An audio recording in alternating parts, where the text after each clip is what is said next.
Hey everybody, thanks for tuning in to the Canary Cry News Talk live stream, pre-stream. We're gonna start the show in under a minute here, so good job for getting here early, everybody. A big old congratulations to Andrea Garcia for the First Comment of the Day award over there on YouTube.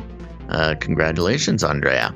Now, we are going to get started real soon here, so I want to remind you to stay hydrated and follow us on multiple platforms. It's the best way to make sure you never miss a show. You never know when one of those platforms will drop off. So you can follow us at youtube.com/canarycryradio, twitch.tv/canarycryradio, or find one of our other platforms like Periscope or D-Live, something like that.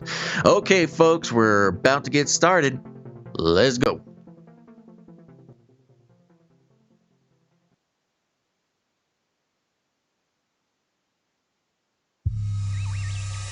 The world is getting crazier.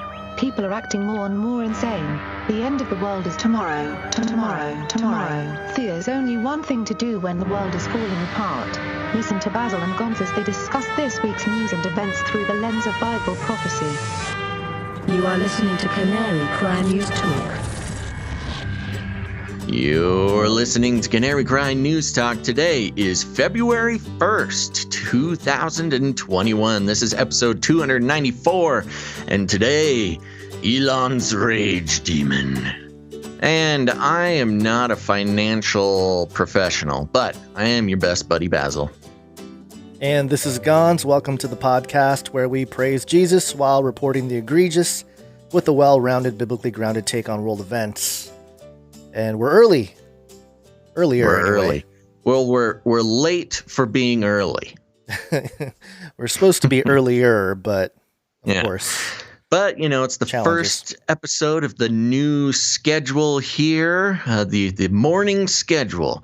And, yeah. So far, so good. Is it? Yeah. I mean, it could have been worse. You're right. Yeah, that's true. But we're already so late. This is technically the earliest show we've ever done. I don't think so. We've done it earlier. When? When would we have done earlier? Sometime last year. For what reason? Well, sometime last year we did a very early show and we were surprised at the number of people that jumped on. But it was like middle of the scamdemic and everyone was home. So I think now people are back to work, or at least for most of the people that listen. I don't recall that. I must have blocked it out as some sort of trauma-based response. Yeah. You tend to do that a lot. Yeah. Okay. Another thing that made that a little difficult. I think I was nervous about doing the morning show because I couldn't fall asleep until 2:30. Oh, okay. Well, that's about when I start fading out too, anyway. And but you think, but the joke, my funny joke though, 2:30, because my tooth still hurts. Oh, yes, I get it. Yes. Thank you to everybody who had all sorts of nice suggestions for my toothache, but I do have a dentist appointment now. I tried the oil pulling. That is an interesting experience. So far hasn't helped me out, but I appreciate all of the concern and the advice. Did you try my suggestion? Inject bleach? No, I did not try that one yet. Just wash your mouth out with bleach. That doesn't sound safe. All right. Well, how you doing? What's going on with you? Oh, before we get the show started here, I just want to remind everybody, if you're watching on YouTube or some other streaming service, go ahead and hit the like button, subscribe, and turn on notifications. Like, subscribe, bell button, all. Like, subscribe, bell button, all. Thank you very much. We will be harnessing the power of the algorithms to share the show around, much like Redditors in the stock market. Oh, yeah. So the first thing that I wanted to just bring up briefly before we jump into the Flippy update is the silver short squeeze. Mm-hmm. And I'm not going to necessarily dive in too deep because we're planning to, at least maybe either today or later this week, to have David Oh, the silver guru, David Morgan, to jump on with us for a few minutes. And I've been texting back and forth with him. And it was actually funny. I texted him yesterday and I was like, is your phone blowing up? Smiley face. And he didn't answer me for like 2 or 3 hours. And then he said, yes, my phone is exploding. So a lot of silver talk over the weekend because of the planned short squeeze to try to raise the price of silver. For those of you who are unfamiliar, silver is one of the most highly suppressed and manipulated assets in terms of the price. And, it's an interesting thing happening here with all the Wall Street bets people jumping in, trying to move markets and stuff. And again, the longer this goes, the more it feels like this is all coordinated and planned. And well, I will say I jumped onto the Wall Street Bets Reddit there just to see what was going on, keep tracking the story because everybody was very excited about market open this morning. And there was a lot of talk with the Wall Street on the actual Reddit saying that, no. This silver squeeze thing, don't get distracted. It's a distraction from the GameStop. And they were citing, all the mainstream news that was sort of using the Wall Street Bets name to be like, oh, you all saw what the Wall Street Bets people did. Well, now they're talking about silver. And it was on Bloomberg and ABC and all over the mainstream. And on the actual Reddit, everybody's like, no, stay focused. Don't get distracted. It's a mainstream psyop. Don't go for the silver. Which also seems strange. I mean, again, silver is the most suppressed asset out there, and the reason why it's so powerful is because if silver returns to its fair value, then, I mean, a lot of things can happen, but silver is used in computing, and it's it's a commodity that's still used out there. Yeah, so, it's used for all sorts of computer chips and things like that. Yeah, so David Morgan said he'll be here soon. So at some point in the conversation, we might just have him jump on for a few minutes and give us a lowdown from his point of view of what's going down. But in the meantime, let's just kind of go along with the show. We got stuff to cover here. So do you want to start with the Flippy update? Yeah, let's check it out. Flippy update. Do you want fries with that?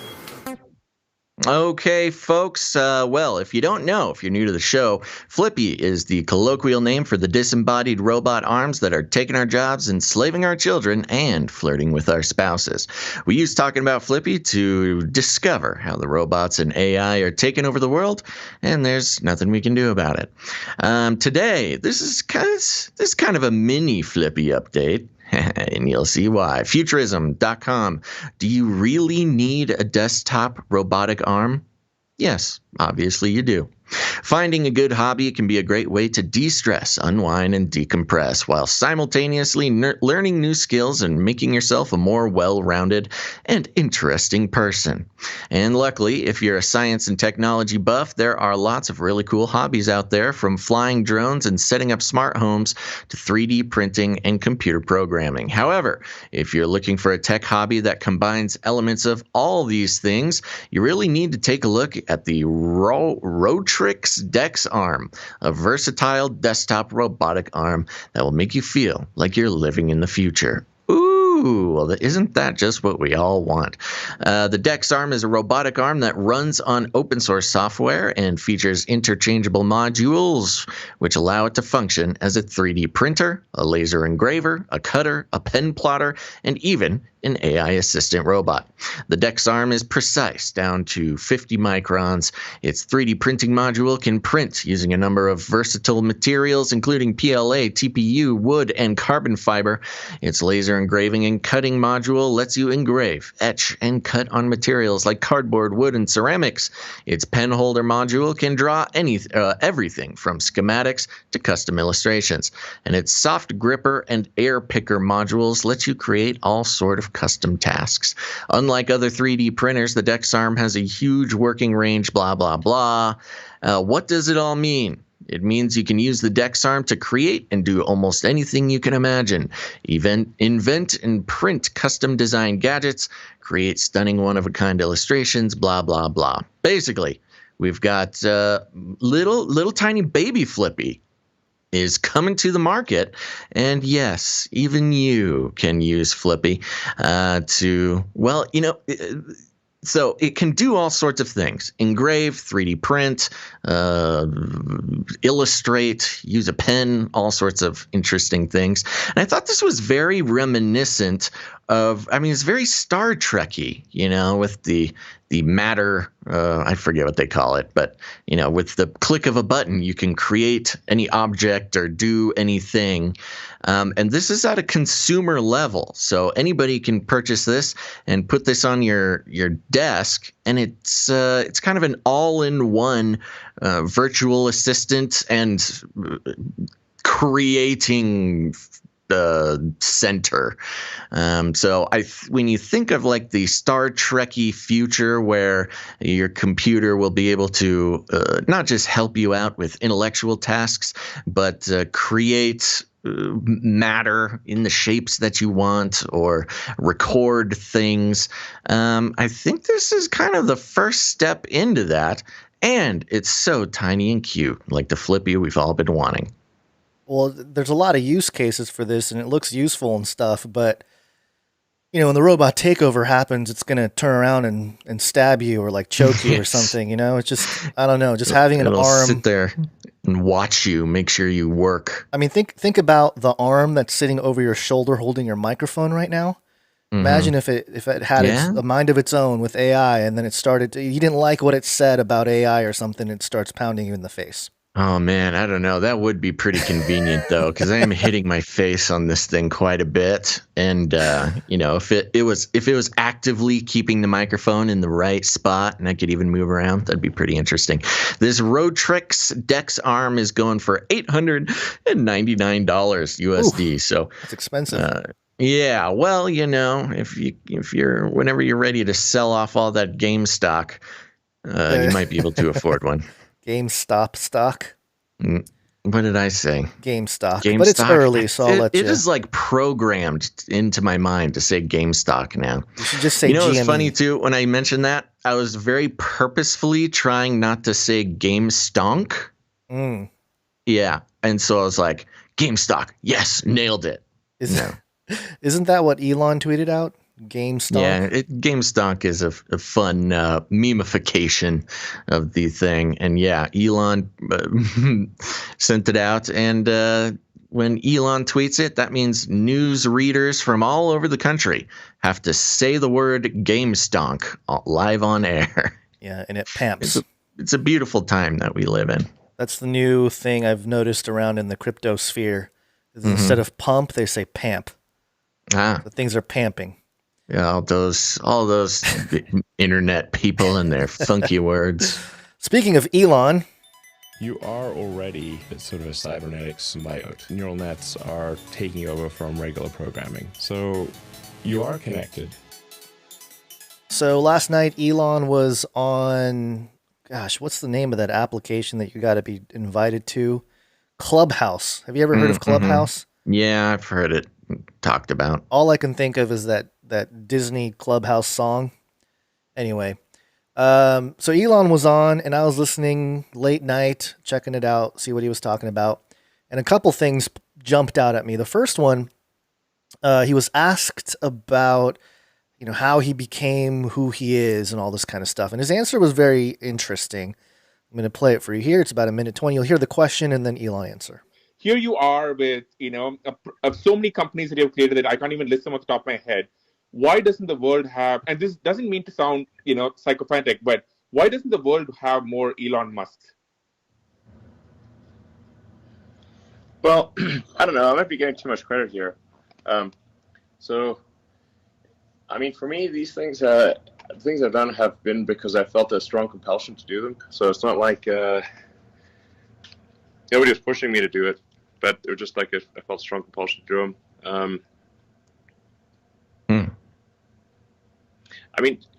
I wouldn't say, there were pretty long sections of my life that have been very painful and difficult, and I'm not sure people would want to do that.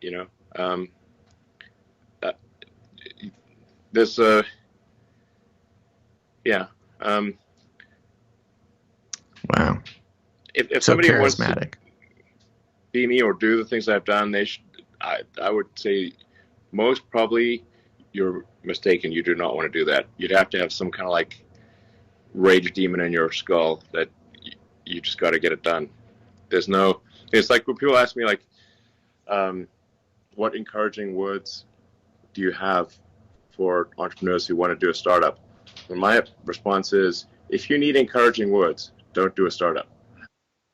So there you go. That's Elon stumbling through why he became white. And the thing that was interesting to me is he sort of skipped over or like started to talk about something and then decided not to talk about it. Did you notice that? It was like he was going to talk about what he went through, the pain that he went through, some bad times he went through or something. And it was weird because he stopped talking about it. He's like, never mind. And he said, I wouldn't want, most people probably don't want to go through what I went through. Like, what did he go through that was so traumatic and painful? I mean, wasn't he born to a pretty cozy situation? I mean, that doesn't mean your life is, peachy, but I think you talk to any entrepreneur, they all kind of agree that it's a very painful route to take. Sure. But certainly with all the I don't know, enigmas surrounding Elon, it could be any number of things. But you got to have a rage demon. Yeah, that's the part that was strange to me, a rage demon in your skull, and it's like, wait a minute, what is, first off, I had to look up what a rage demon was. So there's a couple games that have rage demons. You have Dragon Age as a rage demon. And what's the other game here? There's a pretty creepy looking one. Shadow Hearts also has a rage demon. Okay. So I don't know. Maybe he was referencing the video game and but also he's talked about AI summoning demons, and he's trying to create a machine that like connects to your brain. And so for him to say like, oh, unless you have a rage demon in your skull, don't be innovative or whatever. Don't. Speaking of which, if you do, Neuralink can help with that. Yeah, and if you don't, Neuralink can help you with that. Neuralink can help with that too. So very strange. Again, I'm just asking questions here. What exactly was it that was so traumatic that drove him? And he tries to downplay it. Oh, you're a little over. I'm getting too much credit here, all this kind of stuff. It's like, dude, you run like 50 companies that are like the biggest companies that are most impactful, going to Mars and he's just being humble, Gonzo. Whatever. Okay. Just being so humble. Sure. So I thought that was kind of interesting, but the other part that was even more interesting was what he said about RNA. So let's check this out. We've seen put to good effect with BioNTech and Moderna. But I think people don't quite appreciate that what's actually going on is the digitization of medicine. So it's where you can just literally, create an RNA or DNA sequence like a computer program, and then encapsulate that in a. You have to multiply it many millions of times, billions of times, and encapsulate that in a lipid shell, so it looks like a tasty treat for your cells. And you can literally do anything. This is absolutely the future of medicine. You could probably figure out how to turn someone into a literal butterfly. Okay, your cells are biological computers. They execute just like a sort of old school computer where you'd feed it like you'd feed it a tape, or a punch card. You just feed your cells, which are tiny biological computers, this punch card, and they will do whatever that punch card says. So that was probably a big eye opener for 2020 of like just the understanding the potential of RNA, and then just super randomly, Tesla actually is making a fairly advanced RNA sort of microfab or something where currently for CureVac, but we're open to making it for other companies as well. Wait. I don't think I'm not sure I understand this. Why is So the guy steps in because he's like, wait a minute, what? Yeah, this is, it always astounds me hearing Elon talk. He's not that easy to listen to. No, but everyone sits on the edge of their seat because he's Elon. Like, I zoned out like 3 times during that whole time. It's just like hard to stay focused on what he's saying because of all the syncopation and the vocal pauses, things like that. So what exactly was he saying there, Gons? So first off, he said that RNA, the technology, you can wrap up, you can sort of print DNA strands, multiply it millions of times, put it in a gel capsule or some kind of he calls it a tasty treat. Okay. Take it in, eat it, and then you can just change biologically, literally to the point where you can turn yourself into a butterfly. And why butterfly? Project Monarch? ? Oh, okay. But then he's talking about the digitization of medicine. And then he goes into how Tesla is actually has an RNA, he calls it a FAC, I think, like a factory. He's printing RNA with Tesla. Right. Did you already know this? Oh, with Tesla? No? Okay, no. Yeah, like what? the car Tesla, the company? Yes, the car company. He's basically developing vaccines or helping develop vaccines for CureVac. So you go to CureVac.com, they have the CVN-CoV mRNA-based vaccine candidate against COVID-19. And Tesla is printing the RNA, the mRNA, for this vaccine. Yeah, pretty crazy. And he goes on to explain how the reason why is because Tesla bought up some company and they were trying to continue production of some stuff. And it's like, why is Tesla buying up like molecule genetic printing companies and stuff? Anyway, so there's a lot of just weirdness going on with that. And I just thought it was some interesting tidbits because I don't think he's ever announced publicly, or maybe he has, I don't know, that Tesla is behind printing mRNA for vaccines, number one. And number two, I think he's talked a little bit about the digitization of medicine, but this idea that RNA can, in the future, be printed, put in a tasty treat, you eat it, and you can do whatever you want to your biology because we're just cybernetic organisms. Okay, well, sounds like something he'd get involved with. He's kind of ADHD-y with that kind of thing.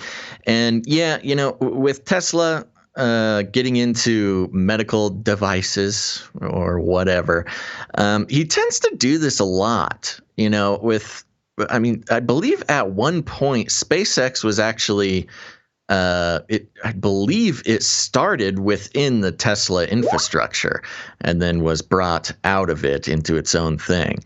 It's almost like he uses Tesla as a little cocoon to see if an idea will work, and then he spins it out into another entity. Into a butterfly.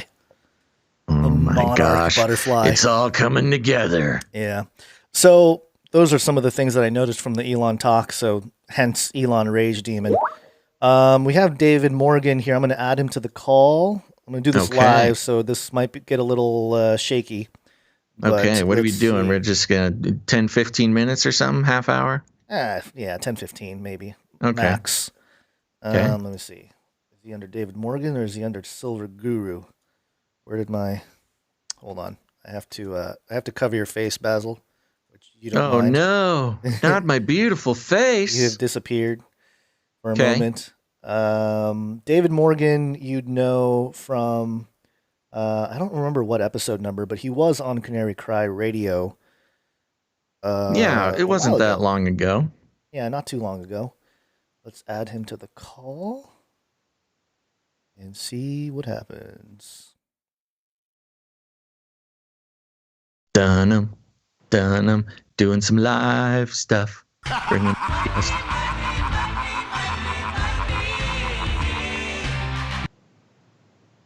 There he is. All right, let me see if I can get you on screen. David, can you hear me? I can. How's it going, buddy? It is crazy times. Crazyville, Crazyville. Yeah. Yeah. Well, we're happy to have you back on the show. Just so you know, we are live on Twitch and YouTube right now. So we've got a lot of people who are, well, obviously been following some big events since the GameStop extravaganza. And seems like the most recent thing is something called the Silver Squeeze. Do you want to give us a lowdown and tell us what your thoughts are? Oof, boy, I'll try to be brief. The real Silver Squeeze that's, well known is the Hunt brothers. And what's interesting about that whole story is that the Hunts bought a great deal of physical silver. They also were in the futures market, but they bought a lot of their silver sub $10. And of course, most people that know the silver story know it did temporarily go to 50 intraday. And that was sort of the end of the whole thing because the exchange said, you can only sell, you cannot buy silver. And that took it down. So that was the real squeeze. This one, I'm not saying isn't real. It appears to have every aspect of the Hunt brothers anew because one thing, it's a global market this time. It's not a couple Texans knowing what happens with a depreciating currency and a reneging of the contract that the U.S. made with everybody else saying our dollar's as good as gold. So we've got, it's basically the people word of mouth through the internet with social media and a lot of the, let's say, more obtrusive sites that are not mandated by Big Brother looking over our shoulders. So a lot of fancy way of saying what I said. So I'm enthused about it, but I'm not going to go over the top yet. I'm a big believer in, show me, don't tell me. I've seen a lot. The retail dealers have had massive amounts of silver bought on Friday and Saturday of this week or last week. And the SLV had one of probably the biggest days ever with like over 30 million ounces. So it started. Whether or not there's enough follow through and how far it's going to go and how long it's going to last, I don't know. But we've got a good start to it. I'll say that. Yeah. And for those who might not quite understand silver and how it's purchased or traded, are we talking about a physical silver getting delivered to your house, or is this some sort of paper silver, some sort of stock or asset class? What are we looking at here? Just very briefly, if you look at the GameStop situation, I'm sure there's plenty of people that have written very accurately about it. You'll see how a short squeeze happens in a stock. Now we're talking a commodity. The short squeeze actually does happen in the futures market. The futures market is what sets the price. And when we talk silver, we're talking commercial bar silver. In other words, it's not what you're paying for a U.S. silver coin or a Canadian silver coin or even a bar of silver, 1 ounce bar like this. I'm talking about a commercial bar, which is roughly 1,000 ounces. That's the commercial grade silver. Oh, now, wow. It happens in the futures market when there's a lot of buying pressure and the shorts that in a lot of cases don't have the silver to back up their potential delivery get scared and say, you know what, I don't want to take on any more risk. I'm buying back my position for fiat, funny money fiat, to absolve myself of this contractual obligation that I entered into. So in other words, it's sort of like a tug of war with a rope, one side pulling against the other, and the side that's pulling, that's starting to get overwhelmed by the amount of people buying, takes them on and they kind of let go of the rope. Let go of the rope, meaning I'm cashing out at a loss, I'm giving up. Now, we haven't seen that happen in a dramatic way for some time. It did take place in 2011. We saw a parabolic move in the silver market. And what the exchange did is what they've done in the past to other commodities as well. I want to be fair. And they increased the margin requirements. So if you're on leverage, you put up $1,000 to control $5,000 worth of silver. Every dollar that moves up, you're getting 5 times, bang for your buck. Of course, it obviously works in reverse. So once it starts moving up and up, there's equity in the account, and most people can take that equity and buy even more futures contracts. It's called pyramiding or re-leveraging. And so what the exchange did is they said, okay, well, $1,000 controls $5,000 worth of silver. We're up in the margin requirements. You got to pony up another 1,000. So now only $2,000 will control $5,000 worth of silver. That's not enough. Then they say, well, 3,000. You need more margin. Even if you're long, even if you're winning, even if it's going in your favor. I experienced this myself personally in the palladium market years ago. So you're winning. You say, wait a minute, I'm winning. Why should I have to put up more money? I'm making money. That's not the way the exchange does it. So everybody's gets a margin call, meaning even if you're winning and killing it, you got to put up more cash. So now you got to put up more money. So it's 3,000 to control 5,000. Then it gets to be 4,000 to control 5,000. Now it's not always that case or that dramatic, but you get the idea.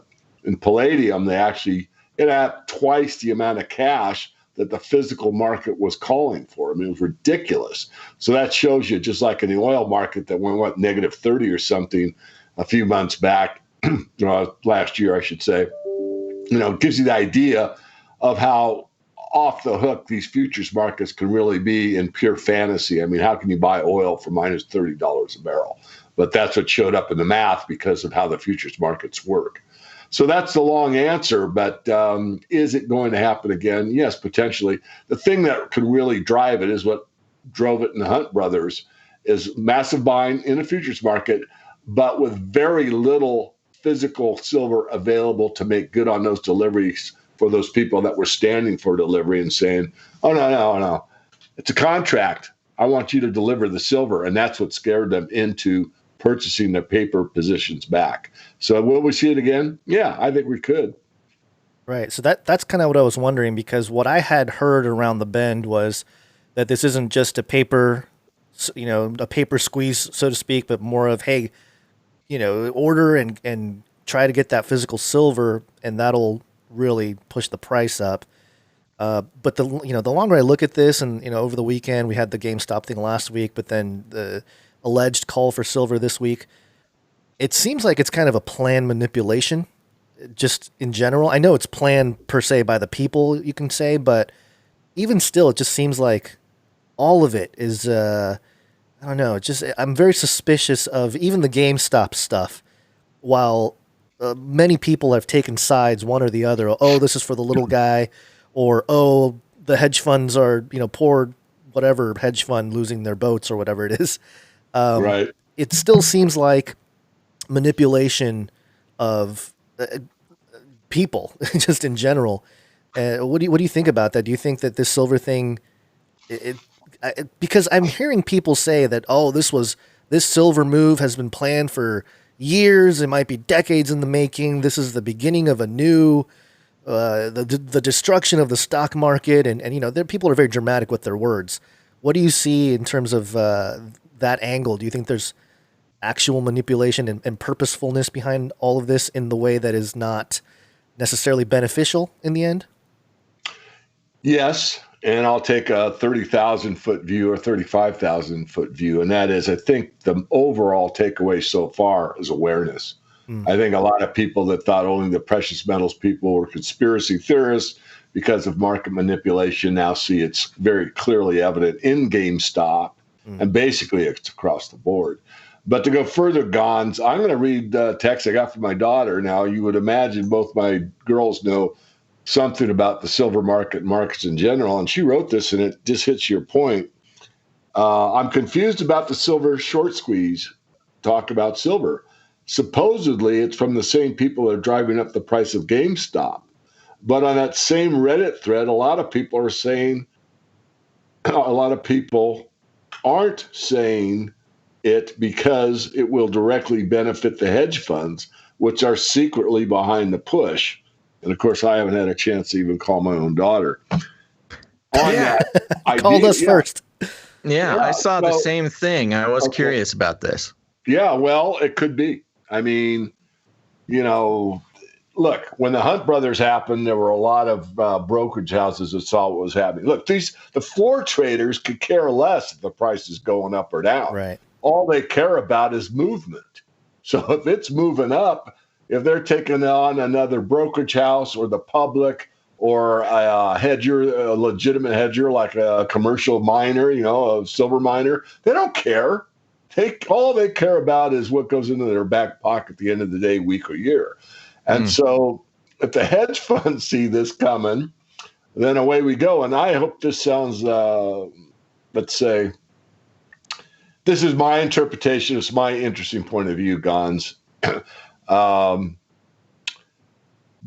when I was in London several years ago, before the run-up in 2011, or maybe it was one going into 2000 and after 2008, but went into 2011. It might have been that one. Might have been the one before. The one that went from, 7 to 21, then 21 down to 9, and 9 up to 50. It's one of the big runs. I was in London, and I was speaking from the platform and there were a lot of hedge funds from London that have plenty of them, just like Wall Street. And I just made a clear, distinct statement that was true. And I said, I've never seen the physical supply so tight in the silver market. Just that one sentence. I'm not going to take credit for it. I'm just telling you the way my interesting point of view. After I made that statement, the market in silver really started to move. So, and again, those guys have not got a philosophical bent to honest money, honesty in the system, basically what I've lived I feel is my moral obligation, my duty, my calling. None of that. It's purely about, again, how much you can put in your back pocket as quickly as possible in most cases. But that idea was that, well, now, these guys might have been short for years on silver, making the contango, making the spread between the interest rates and what the public doesn't know, because the public's always long on almost anything, stocks or futures. So there's that. I think that there is a lot to what you said, Basil and Gons. I think we've got to look at both sides. And I think if you look at GameStop, I haven't really investigated very much, so this is hearsay. But I think BlackRock, which is one of the biggest hedge funds out there, actually went along with the people and made money by going long on this short squeeze. Look, it's an opportunity. It's dramatic.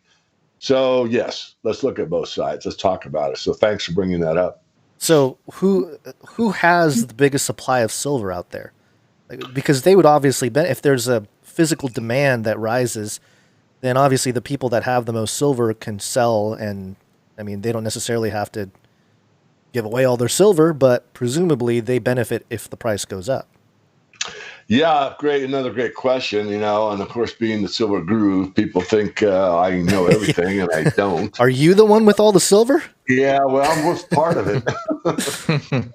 Well, there's rumors about JP Morgan having a massive position.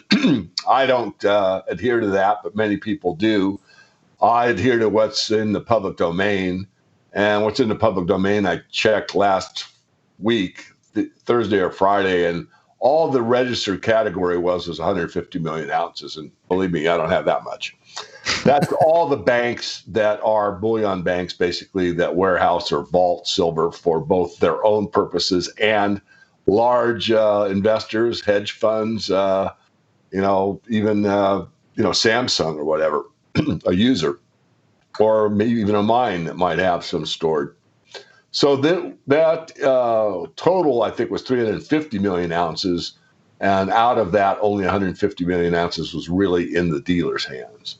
So I made a statement that I probably should have qualified better, because I was on an interview, pretty tired. Someone said, well, how much physical buying would it take to really send this to the moon, kind of thing? I said somewhere between 150 million ounces that exists and maybe double that, 300 million. And I left off a very important part, which would be no selling, kind of the opposite of what they did to the hunts. Instead of, you can't buy, you can only sell. It's like you can only buy, you can't sell. Because for it to really rocket, you've got to have strong hands. You've got to have people that are owning it at 30 that are willing to hold it till it hits 100 before they even want to make a move. So I left that part out. I think it's good to clear it out here, Basil and Gons, because, I'm not addicted to being right. I'm human. I admit when I'm wrong, but I really kind of misstated that somewhat. But who has it? The miners produce it. They don't store it.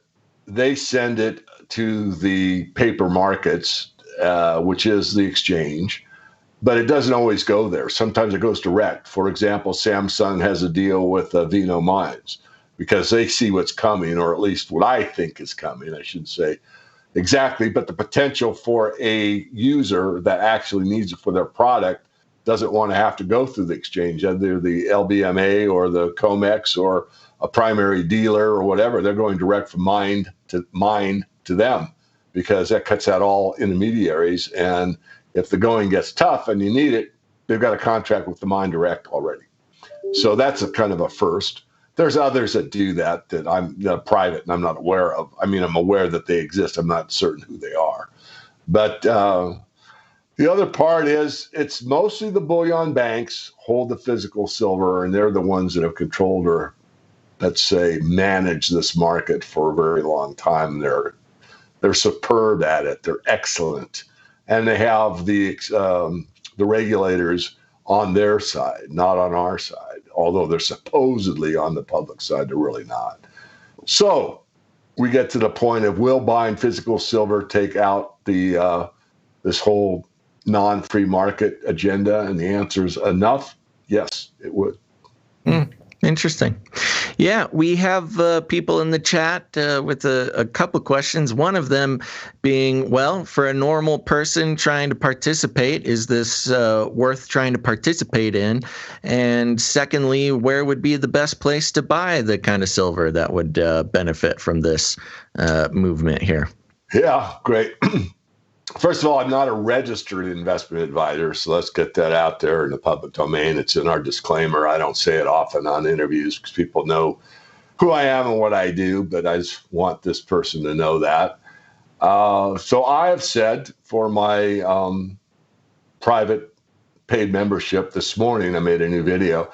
I do think / believe that buying at the $30 level, which is where we're at right now, is okay. Long term. That doesn't mean we won't be at 27 at the end of the week and some of these people that are highly leveraged get dumped. I don't see that, but the market knows more than I do. So I think if you're a long-term investor, now the biggest caveat I can give you is to do this. It's going to take you 3 minutes. When you're on the net, type in 10 Rules of Silver Investing, David Morgan. You're going to get a bunch of ads at the top for dealers. And scroll down until you see 10 Rules of Silver Investing by David Morgan and read those 10 rules. Rule number 1 is about buying silver. Rule number 10 is don't buy too much, and as long as you buy the right amount, which in most cases is like 10% of what your liquid net worth is, you're going to be fine. If you go all in because you get greedy or silver is the only way to go or we're taking on the man or whatever your idea is at the time, you might have to pay a heavy price for that. But I think really you're safe buying long term. And who do you buy from? Well, a dealer that's well known and trusted. I mean, I know most of all of the retail dealers that are well known on a first name basis. I've had dinner or lunch with most of them. So anyone that's been out there in a long time is safe. I do have a program that I'm affiliated with.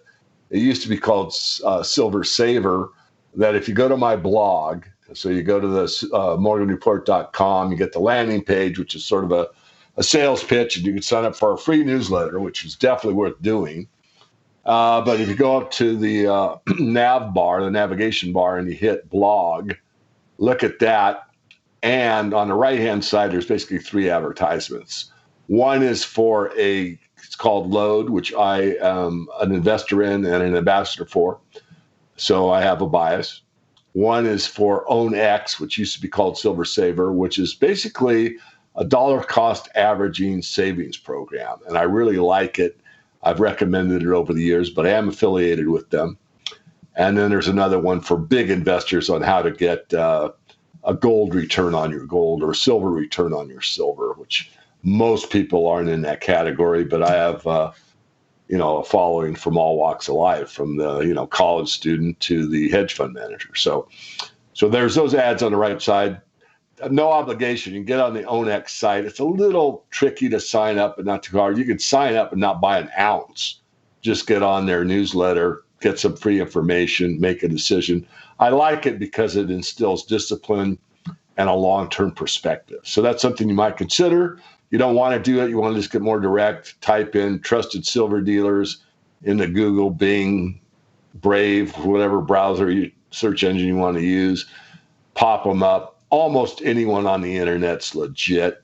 I'll leave it at that. I don't want to favor anybody. I have, relationships with a lot of different ones. And I usually give I try to match the customer with the dealer. In other words, if someone wants a certain product or whatever, I might, tell them goldsilver.com is a place to go. Use Mike Maloney. Or if there's something else, I might give them to, since I already used a dealer, I'll say Miles Franklin, Andy Scheckman, because that would be the best for the customer involved. So that's how I do it. I do my best for them as much as possible. Cool. All right. Well, we don't want to take up too much more of your time because you should probably, number one, respond to your daughter, but also I'm sure a lot of people are wanting to get you on to their shows and interview you and stuff. So we'll let you go, David. Thank you so much for jumping on. Where can people go to find your work? You bet, guys. Just go to themorganreport.com, sign up for a free newsletter. If you don't want to, that's fine. Just go to the blog I mentioned at the top of the blog page. There is a nav bar. It's kind of skinny and kind of hard to see, at least at my age. But there are icons for Twitter, YouTube, LinkedIn, Facebook, everything that's out there. My team puts up whatever I do. So if you want to just go direct, go to the blog, go to the nav bar at the very top, click the LinkedIn icon or the Twitter icon, and you're right there right now. So I'll leave it at that. There we go. Sounds good. Thank you very much, David Morgan, the Silver Guru, for coming on the show, giving us a little bit of a perspective on what's going on in the world. Thank you. Bye-bye. Thanks, David. Okay, so there you go. Well, that was fun. That was a pretty smooth transition. That was our first live on and off guest during the show. So there we go. Success, Guns. Yeah, except I got to get you back into frame now for people watching because you jumped all over the place here. Hold on, let me get your... That's okay. While you do that, we've got some other stuff that we're going to be talking about here. Do you want to move into some new age news? Yeah, let's do that real quick here. We will launch a new age. Yes. Okay, so to kind of start us off here, we got something from computing.co.uk, and the headline is World Economic Forum launches GAIA to accelerate responsible AI adoption. Oh, man, so many layers to what's going on here, Guns. I know, it's pretty ridiculous. This website doesn't really say a whole lot on the news. It's like a headline. It just says World Economic Forum new platform will work to ensure that AI governance reflects best practices in data governance. So it's kind of like the World Economic Forum saying, hey, we will make sure AI will turn out goodly. And if you go to the worldeconomicforum.org, you see it there, Global AI Action Alliance. And here's the thing that I was wondering. So I saw this thing, GAIA, a whole bunch of other outlets picked it up and said, oh, the World Economic Forum, they launched GAIA. They say GAIA, GAIA, GAIA. Well, it doesn't ever say GAIA on the actual World Economic Forum website. So I don't know if that's the actual acronym, because technically Global AI Action Alliance would be GAIA with two A's at the end. So, Got him. GAIAA. Well, regardless, I think it's interesting because, of course, if you know about GAIA, that is super new age. You can go to Gaia.com. It is one of the most new agey. The Earth Mother. The Earth Mother. Divine being, yeah. It's interesting how they're connecting the sort of future AI technology, technocalypse plan with Gaia, mixing it in with the sort of save our planet type of thing, which is not necessarily new, but and is not necessarily surprising considering it's coming from the sort of great reset global agenda of of the World Economic Forum. When looking into this, there's a lot of specifically Indian news sources talking about this. I know, that's why I was wondering. Yeah. Well, we got one here, analyticsindiamag.com. And just to give a little down low of what they've got here, it says, on Thursday, the World Economic Forum announced the launch of the Global AI Action Alliance, a new multi-stakeholder collaboration platform. There's those stakeholders again. Yeah. To accelerate the adoption of inclusive, trusted, and transparent AI. The alliance includes more than 100 leading companies, international organizations, governments, and nonprofits. Notice that is the definition of the stakeholders as we move into this new stakeholder capitalism that's supposed to be for the people, but entirely made up of the usual suspects and academics working towards the greater common good. According to the WEF, while there's tremendous research and intention to develop ethical AI, the implementation gap is growing. The GAIA members will work together to identify these gaps and implement the most promising tools to serve all sections of society, especially the historically underserved groups. So there's the connection, the emphasis coming from the World Economic Forum Agenda 30 meta plan, it seems. So, yeah, just another channel for AI to be implemented globally. And again, the whole point of this GAIA network is to create the standards and implementation to the globe as a whole, which is simply just another step towards that ultimate globalization agenda. Yeah, there's a couple things I want to point out too. I mean, the GAIA thing, maybe the outlets thought it was GAIA because, well, obviously it's close enough. But the etymology of GAIA, Earth is a goddess from the Greek Gaia, spouse of Uranus, mother of the Titans, personification of Gaia, Earth, as opposed to heaven.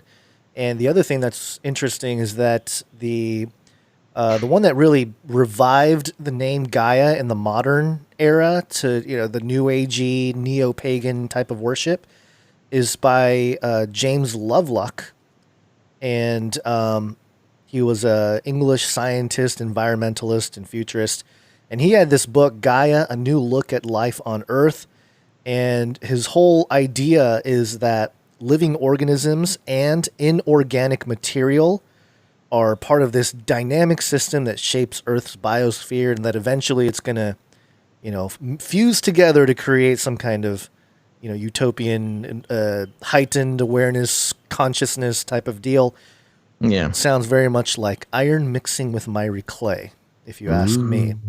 So, yeah. I mean, yeah, it's just always interesting how the names, or at least the acronyms that people come up with this stuff, is connected to either paganism or New Age, or even when they're not trying to, people pick up on it because that's just how the world sees it. Yeah, it's in the programming. It is. They get triggered and they're like, "Oh, it's Gaia." But again, I haven't dug deep enough to know if the World Economic Forum called it that per se. We'll keep an eye out for that. Even still, it's pretty, I don't know. It's close enough to Gaia. I mean, they knew what they were doing. Global AI Alliance. Yeah, I don't know if there needs to be too much doubt on the acronym. Yeah, they were probably like, "Oh, no, it's Gaia. We should put a word in there. How about action? Action Alliance." No, I'm sure they loved it. It's all part of the ritualistic, the magic of it all. Yeah, the linguistic magic.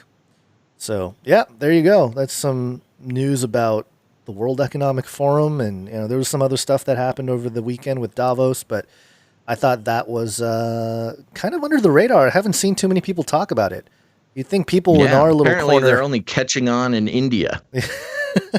You'd think people in our corner would freak out about that stuff, but it hasn't been too bad. Well, it makes you wonder. It makes you wonder why American mainstream is not picking that up, And I think looking back at the video that the World Economic Forum put out with the Davos thing, the animation that admitted that the Great Reset sounded scary, and we're sorry about that.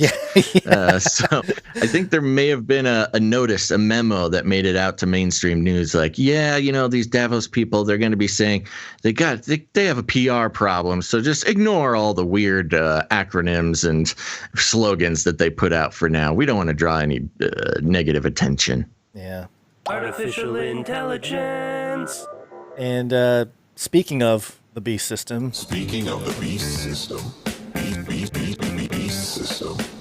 This is Wired.com. Facebook and Apple are beefing over the future of the internet.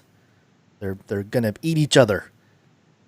And it says here, last July, Facebook CEO Mark Zuckerberg, along with the heads of Google, Amazon, and Apple, spent a long day fielding heated questions from members of the House Antitrust Subcommittee. Did he realize at the time that the most immediate threat to his company business model would come not from Congress, but from one of the other executives at the hearing? If he didn't, then he does now. On Thursday morning, Apple CEO Tim Cook gave a speech explaining his company's upcoming privacy changes, which will ban apps from sharing iPhone user behavior with third parties unless users give explicit consent. Yeah. And he made plain that these new policies were designed, at least in part, with Facebook in mind. Speaking as part of a conference convened for International Data Privacy Day, Cook excoriated the social media business model, which is based on monitoring people's behavior in order to target ads to them. Quote, "The fact is that an interconnected ecosystem of companies and data brokers, of purveyors of fake news and peddlers of division, of trackers and hucksters just looking to make a quick buck, is more present in our lives than it has ever been," he said. Technology does not need vast troves of personal data stitched together across dozens of websites and apps in order to succeed. Cook didn't mention Facebook by name, but he didn't need to. It was perfectly clear who he had in mind when he posed rhetorical questions like, quote, "What are the consequences of seeing thousands of users join extremist groups and then perpetuating an algorithm that recommends even more?" It sounded like something out of the documentary The Social Dilemma. In fact, Cook used that exact phrase at one point. The two companies have traded barbs over privacy for years. Blah, blah, blah. Some history going back there. And let me go on here. So for Facebook, this would be bad because they make their money on selling your data. So if Apple's not providing that data, then that cuts off Facebook's supply of information or product, basically. It's their product chain. Yeah. Well, we threatened. We hey, what do you say? Covered. Well, I was going to say we covered when the threats first started coming from Tim Cook and Apple. And Apple's been a very complicated. They had a really complicated relationship, not just with Silicon Valley, but with the people. And this is an interesting connection to the things like GameStop, where you have the people sort of becoming up in arms as they learn the truth about different parts of elite infrastructure and control mechanisms, whether it be the financial markets or big data or the data industrial complex. And occasionally you'll have these big companies or big movers, much like Elon and GameStop, and there's a few other big investors like BlackRock, who got on the side of the people as far as the only because it benefits them, of course. Yeah. This is not and it takes out altruism, takes out competitors. Sure. And so that's what we're seeing with Apple as well. They've made a commitment for years now that they are not a software or data company. They are a hardware company. And in this world where people are tired of the data collection and privacy invasions, exploitations. In this case, I think it's going to be good for Apple to take the side of the people, especially when the biggest competitors of Apple are Android and Android-based platforms, and Android being like the most egregious criminal actor when it comes to the data industrial complex. Now, for those who are picky and technical out there, yes, we realize it is not Android per se, but Google using the Android platform. But still, this definitely gets Apple some points to not only disconnect itself from the big data infrastructure, but to also block the big evil companies that we're all upset with. So it's very interesting. It's another part of this power struggle between big companies acting as if they were nation states. This Apple versus Facebook kind of has it's like a Cold War. Apple nationalism. It's reminiscent to the U.S. and China Cold War or something like that. Yeah, and people are very patriotic about Apple or different products that they prefer to use. So it's just very interesting to watch this all happen. Yeah, and the part that is still not answered with this is, there's of course Apple's trying to say like, oh, we're not going to do anything like that to you. Sell to third parties, but could Apple benefit from all that data being collected? I mean, I guess he's trying to say that we don't need to collect that data, and that's sort of they don't.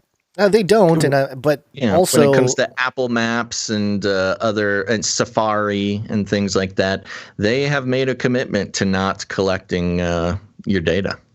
Well, that's what they say.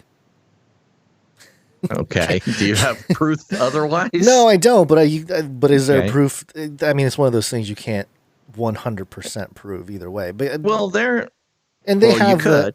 I guess people. The way that Apple was getting most of its data and using it as a commodity was through the App Store, but that's exactly what Tim Cook is talking about right now.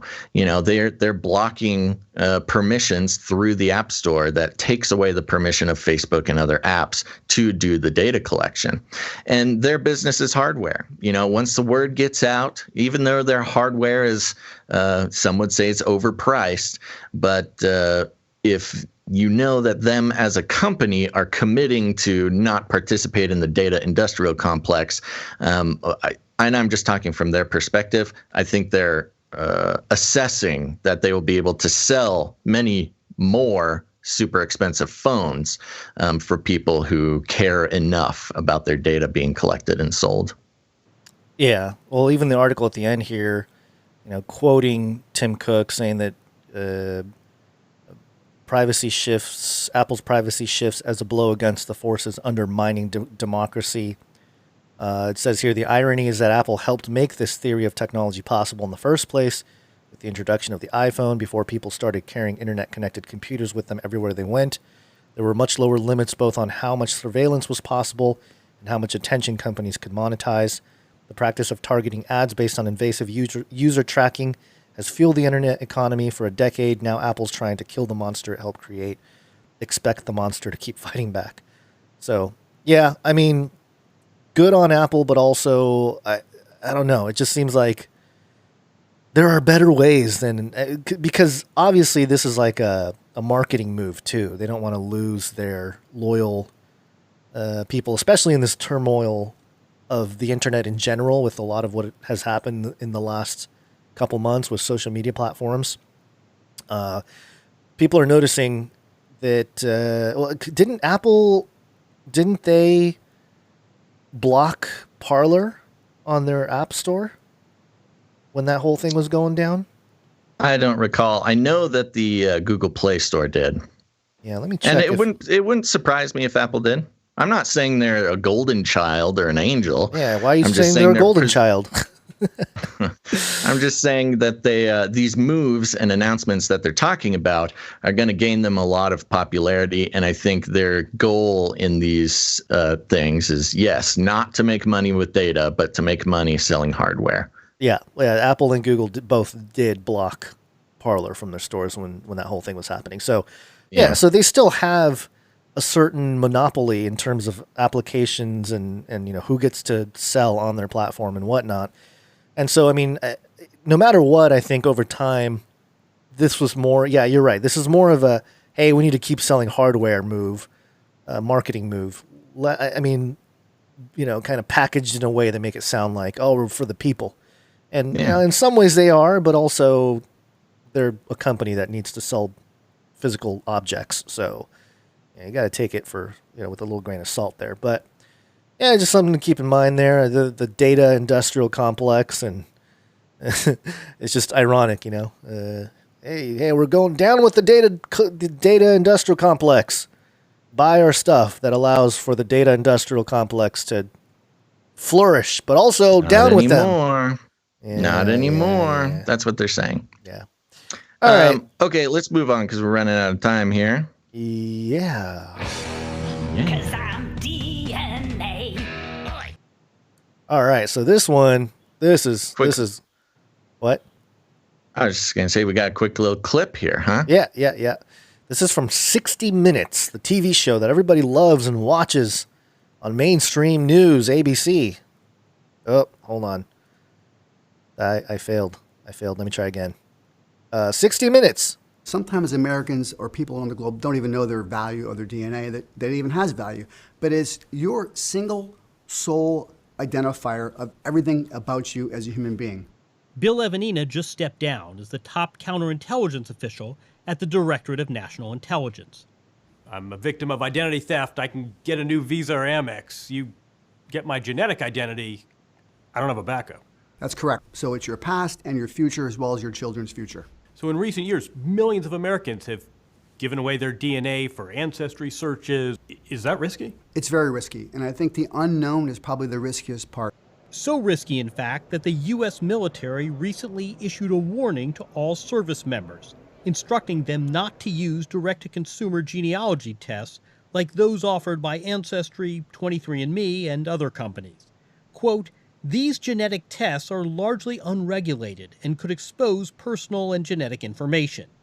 Outside parties are exploiting the use of genetic data." The Department of Defense issued that proclamation saying, please do not use these genetic services because we are not comfortable yet as a government to understand where that genetic data goes. If it's bad for the military, we wondered why there are not government warnings to American consumers. Yeah, that's a good question, 60 Minutes. If they're shutting it off for the government or the military, then why is it okay for your common citizen? And it just makes me wonder if whoever came up with the Wu virus there, if they had any access to the genetic information of many Americans, because other than the finagling of the numbers, America's like top of the world when it comes to corona deaths. So, just something to keep in mind. Yeah, we've talked about that is interesting. And a couple of years ago, we talked about how 23andMe and a few other of those DNA sequencing companies got caught selling all of the genetic information that they had. It was a huge scandal that at the time that didn't get enough attention. And this was right at the point when, millions of Americans were giving away their genetic data to these 23andMe and a few other companies doing the same thing. And they got caught selling it. That's a very interesting conspiracy theory there, Guns. Yeah, with enough American genetic information, you kind of would know what you're dealing with to have a most effective bioweapon. And interesting how the solution, the mRNA vaccine, is again based on genetic material. Yeah, but also, I don't know. It just seems like, number one, the military probably want to control their own genetic sequences of their soldiers. We're talking super soldiers. They don't want the genetics of their potential super soldiers to get out, number one. But also, remember that story of the artist who got like cigarette butts off the street and like extracted DNA and made like a whole mural of faces and stuff from DNA? It's so easy to pick up DNA from anywhere, from anything, from trash. You know what I mean? So Yeah, It's but you don't know who it's from. You can't connect a legal identity to the DNA you're picking up off the street. Sure. But I'm just saying how easy it is to get DNA in general. And, if there's somebody nefarious enough who wants to do that, then they can do that.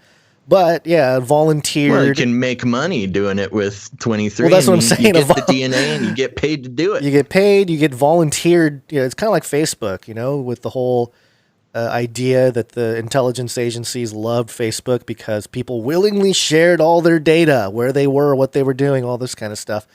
Very similar with the 23andMe and the genealogy tests out there that allegedly, and I remember people talking about how they don't really give you a whole lot of information anyway when it comes to this stuff. Like the genetics that they get is very limited. It's not like a full, a full sequence when they get little swabs or whatever from your spit.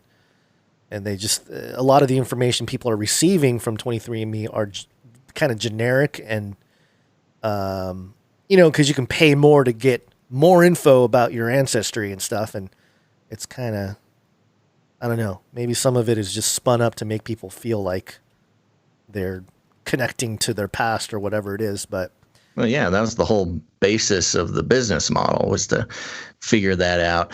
And, on top of that, they got caught manipulating, basically lying. Right, that's what I'm saying. Those results as well.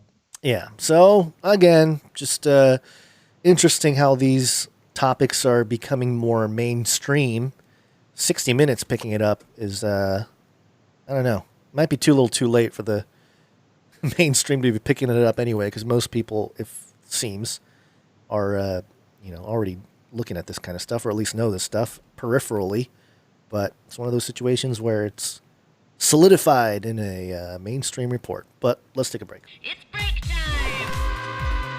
Come on, take a break. Okay, folks, we're going to take a quick break, but stick around. We're running a little short on time, so I don't know which after break stories we're going to hit, but we definitely have some Waccine pandemic COVID-19 options, things to look at, as well as some politics.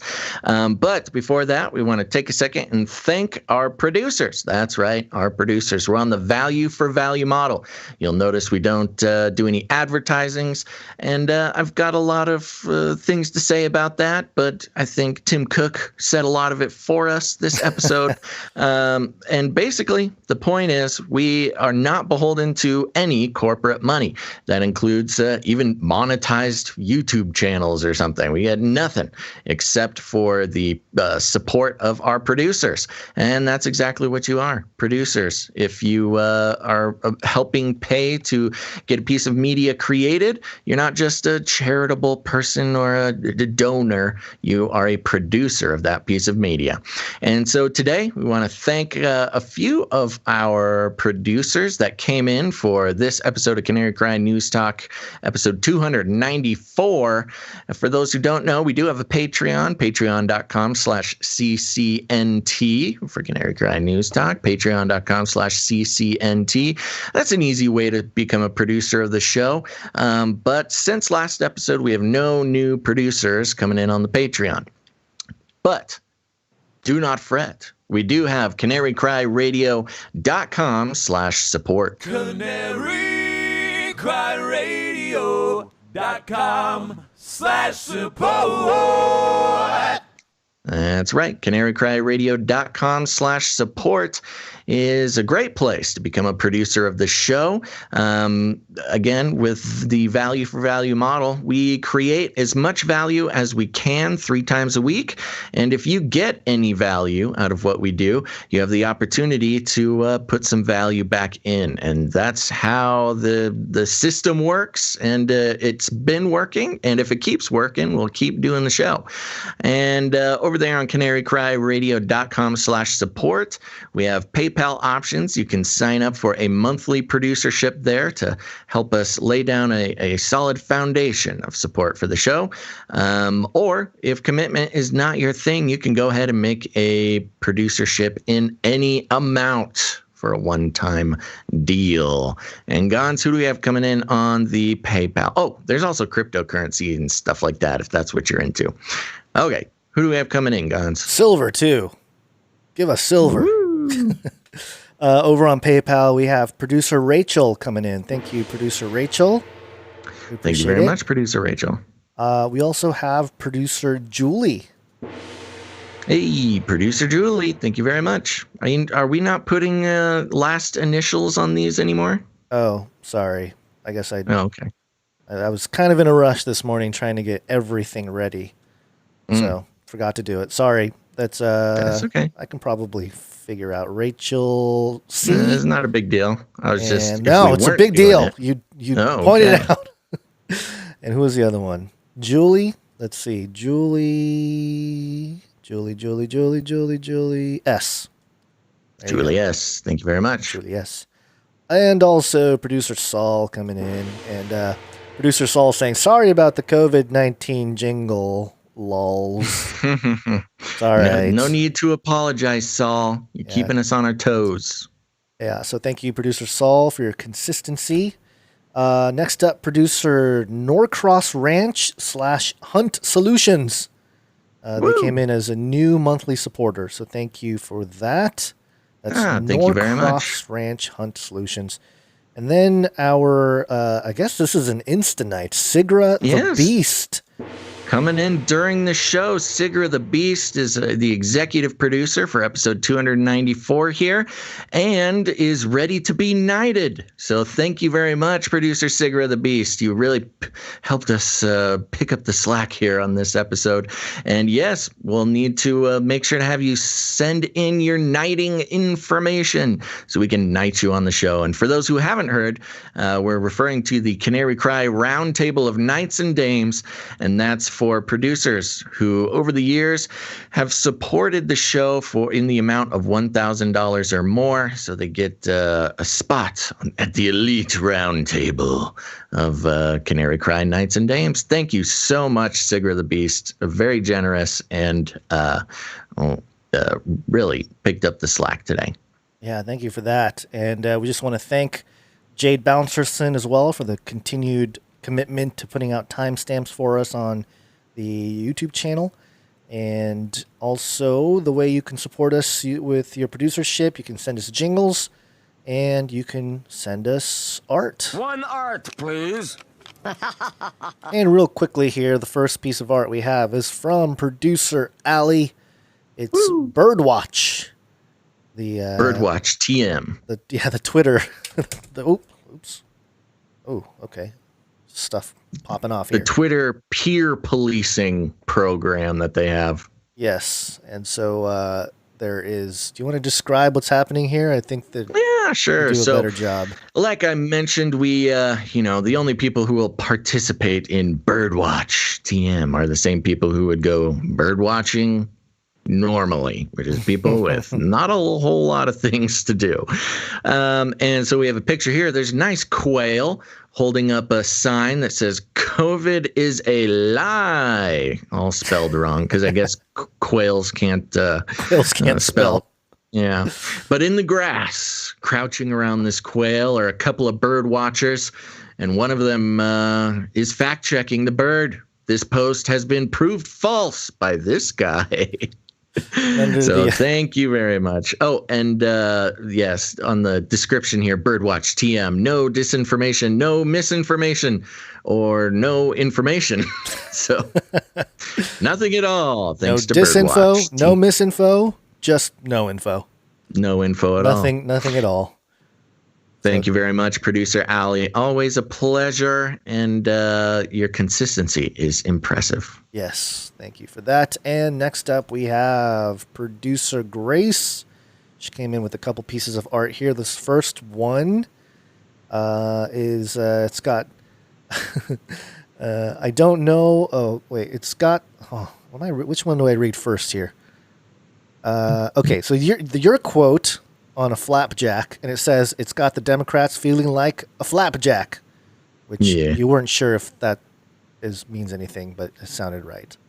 And the flippy arm flipping the flapjack. Yes, Flippy is helping the Democrats out there. Very clever. And also the other one here, I'm trying to get the full thing in the image here. The internet is turning against the elites.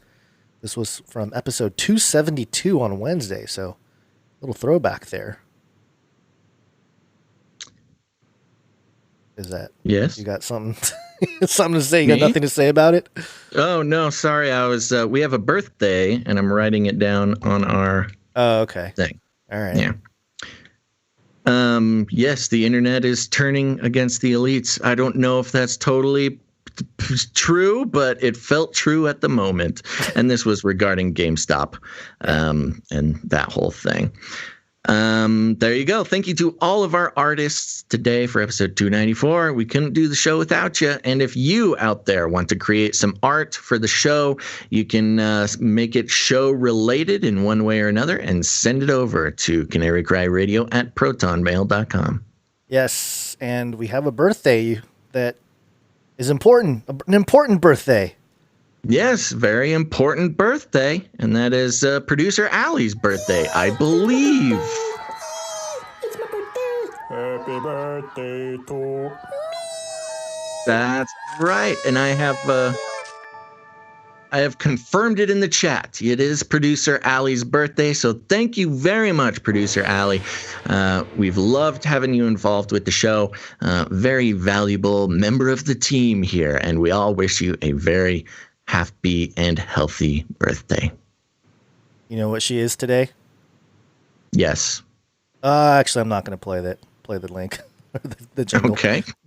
Yeah. Wasn't good. Wasn't good. It might have been taken the wrong way. So, happy birthday, Allie. Yeah. Hallelujah. I believe it is her 14th birthday. 14. Our little girl's growing up, Gons. I know. Pretty crazy. Okay. Let's see what else we got here. I think that's it for this break. What do you think? Yep. Let's bring it back. You know what's surprising me, Gons? I feel like I have more energy than you in this early show. Well, maybe. Hearing lots of sighs. Yeah. Some sleepiness. Tired. Yeah. Okay. Gotta take your alpha brain, bro. Hey, yo, wake up. My alpha brain. Yeah. Okay, so we got some Waccine. Let's get through these very quickly here. Do you want to just zoom through them? Yes. A pandemic special. COVID.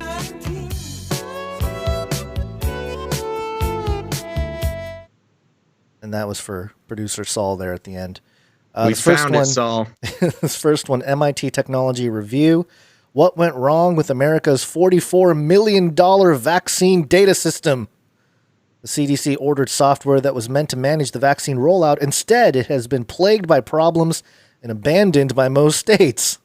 Classic. Classic government. What's up with government and not being able to... Whenever the government tries to make some sort of software, it fails about 50% of the time. It just reminds me of the Obamacare website. Remember Obama's like, got a website, everybody go to the website, and it like failed. People famous example. Yeah. So anyway, that's not surprising, but goes to show that this whole thing is just one big farce.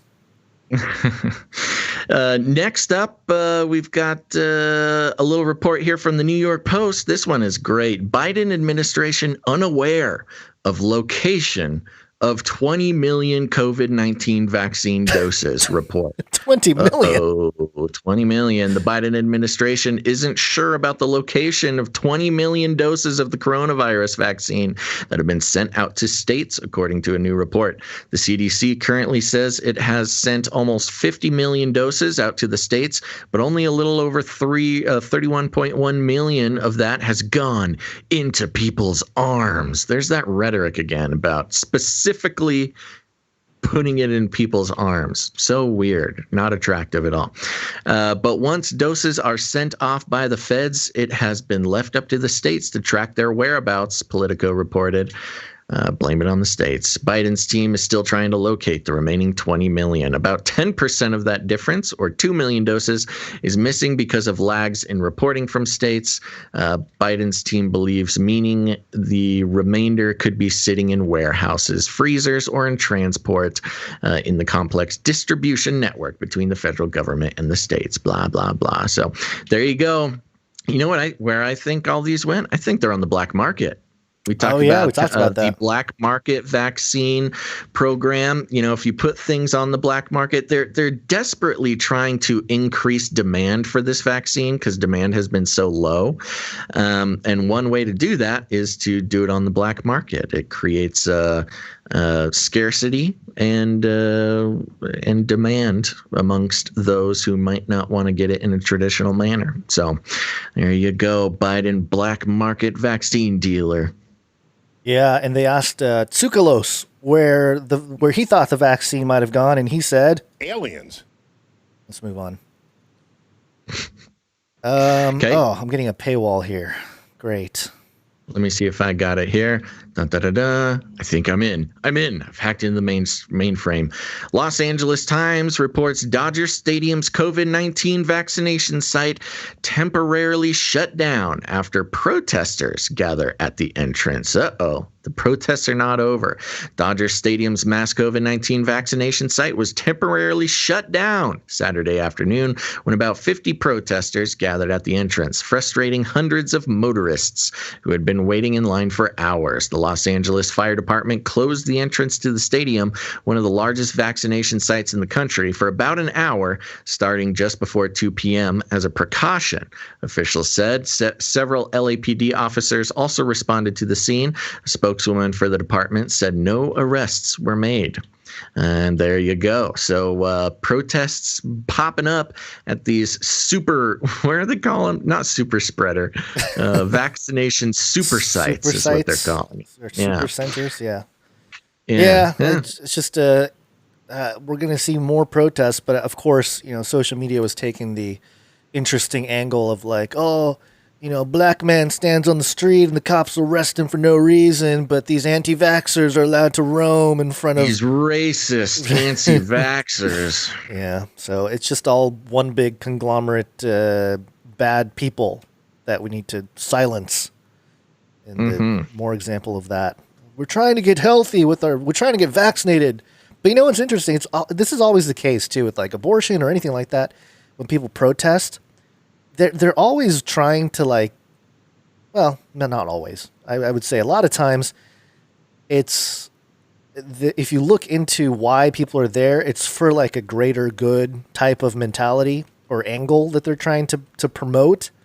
Like, a lot of people at the Dodger Stadium thing, they were like, hey, we're trying to prevent you from like dying because these vaccinations are killing people, But then these guys are like honking their horns, get out of the way. I want my jab. So I don't know. Yeah, it's just funny how the ideologies not on the same page. All the ideologies clashing, just just becoming more apparent on the streets here. Of course. But just real quick before we move on, it's interesting to see how these super sites, they keep shutting down. They're trying to vaccinate so many people, but they keep shutting down because it's such a logistical nightmare, and people keep getting sick from the vaccine. So, all right, what's next? Okay, so next up, this is from phillyvoice.com. Rutgers professor who led development of COVID-19 saliva test dies at 51. Yeah, the saliva test has been an interesting thing. Yeah, it says here, Rutgers research professor who helped develop the coronavirus test that could detect the presence of the virus using a sample of a person's saliva died unexpectedly Saturday. And Andrew Brooks led the development of the first at-home saliva-based COVID-19 test to receive emergency approval from the U.S. Food and Drug Administration last spring. More than 4 million of these rapid response tests have been performed since March. The university did not disclose the cause of Professor Andrew Brooks' death. He was 51. Why would the university be responsible for that? I don't know. But also, I think later on... Why not just check the obit section of the newspaper? I think later it said he died of a heart attack. Yeah, interesting how the two, as of now, two of the main developers gold of standards tests for COVID-19 tests. Of course, the inventor of the PCR test died late 2019, and now we have this guy dying right as these spit tests are coming into affluence, prominence. It mentioned, we don't have an article on it here, but it was mentioned on No Agenda Show with Adam Curry and John C. Dvorak. Check it out. Best podcast in the universe. There's a company coming out with the spit test vending machines. They're planning on rolling out 1,000 vending machines for these COVID-19 spit tests. And the one thing that really worried me about this is that means this company, they're investing in this infrastructure and these tests and these ATM vending machines. They're planning for the long haul. This is going to be a long haul thing where they're willing to spend the millions of dollars to develop this system and deploy 1,000 of them because they're expecting for years and years to come people wanting to just quickly go to a vending machine, check and see if they have COVID. Well, I mean, obviously, I think the technology would allow them to not just do COVID, but any kind of, anything. So the whole idea here is they're creating the scientific dictatorship infrastructure all around us where they, you can't go anywhere without spitting into a machine to make sure you're not medical contagious. technocracy as well. Yeah. All right. So, lastly 51, here, with the pandemic stuff, we've got Forbes.com. CDC no longer constrained by Trump issues order that makes not wearing a mask on public transportation a federal crime. Dun, dun, dun. Yep. So good luck if you get on a plane now. And air travel has always been regulated by the federal government because it's considered interstate transportation. And so there you go. No longer can you try to sneak that little mask off on public transportation. So wait, they're going to get you. How do you spit into a machine with the mask on? I don't know, Gons. You're going to have to take that up with the elites. Do you have the virus? I don't know. Spit in this machine, but I have a mask on. Gotcha. Now go to a FEMA camp. FEMA camp. Oh, part of the plan. Round up. All right. So not much more to talk about there. That's just the basic headline. I mean, it's troubling to say the least. Yeah. They're going to just arrest you if they see you without a mask. That's pretty over the top. Question with Epony Blaze there. Yes, I believe actually it refers to all public transportation, which I don't know exactly how the federal government can do that. And also, I don't know how the CDC can make things a federal crime. Also, it's interesting. Yeah, they're putting the onus on the CDC. But Biden actually, I believe, did this through an executive order, if I remember correctly. I might zoom through the article here to confirm that. The other thing that's interesting is that they always called Trump the totalitarian dictator, but now they're like, thanks to not having Trump, we can now make it a federal crime to do something as silly as not wear a mask in public. Yeah. Thank you, Biden, for getting rid of that evil dictator and for forcing us to do something like a good Democratic president. Yeah. I think listening to some other commentary, people were very concerned that the CDC can just step in and people were, we didn't vote for the CDC to do any of this, and it goes to show the federal government in general are just puppets. They really don't have a lot of power. So this order was put out by the CDC, but it says here President Biden issued an executive order on his second day in office directing federal agencies to immediately take action on the issue. So it's a funny chain of command here.